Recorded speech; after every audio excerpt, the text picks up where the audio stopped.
അപ്പോൾ ഇന്ന് നമുക്കൊരു റവ കൊണ്ടുള്ള ബ്രേക്ക്ഫാസ്റ്റിൻ്റെ റെസിപ്പി നോക്കിയാലോ.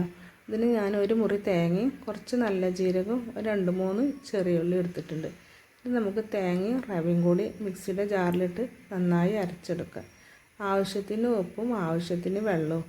ഇതാണ് അതിൻ്റെ കണക്ക്, വെള്ളത്തിൻ്റെ പാകട്ടോ. അപ്പോൾ നമുക്കിതൊരു ദോശക്കല്ലിലാണ് ഞാൻ ചുട്ടെടുക്കുന്നത്. ആദ്യം ഒരു 2 തവി വെച്ചതിന് ശേഷം നന്നായി പരത്തത് ചെറുതായിട്ടൊന്ന് പരത്തി കൊടുക്കുക. നമുക്ക് മറിച്ചിട്ടിട്ട് വേവിച്ചെടുക്കാം. അടിപൊളി ടേസ്റ്റാണ്, നല്ല സോഫ്റ്റാണ് കേട്ടോ. ഏത് കറിയുടെ കൂടെ വേണമെങ്കിൽ നമുക്ക് കഴിക്കാൻ പറ്റും. അപ്പോൾ ഞാൻ ഇതിലേക്ക് ഉണ്ടാക്കുന്ന കറി മൺപയറിൻ്റെ കറിയാണ്. ഞാൻ മൺപയർ രാത്രിയിലെ വെള്ളത്തിയിട്ട് വെച്ചിട്ടുണ്ടായിരുന്നു. എന്നിട്ട് അതിലേക്ക് കുറച്ച് ഉപ്പും ഒരു സവാളയും ഒരു 5 പച്ചമുളകും കുറച്ച് വെളുത്തുള്ളി മഞ്ഞൾപ്പൊടി ഇട്ടിട്ട് നന്നായി വേവിച്ചെടുക്കുക. അത് വെന്ത് വരുമ്പോൾ നമുക്കതിലേക്ക് കുറച്ച് തേങ്ങാപ്പാൽ വെച്ചെടുക്കുക.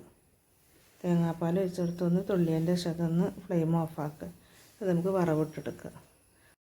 നിങ്ങൾക്ക് വീഡിയോ ഇഷ്ടപ്പെട്ടെന്ന് വിചാരിക്കണം. വീഡിയോ ഇഷ്ടപ്പെട്ടാൽ ലൈക്ക് ചെയ്യുക, കമൻറ്റ് ചെയ്യുക, സപ്പോർട്ട് ചെയ്യുക, സബ്സ്ക്രൈബ് ചെയ്യുക.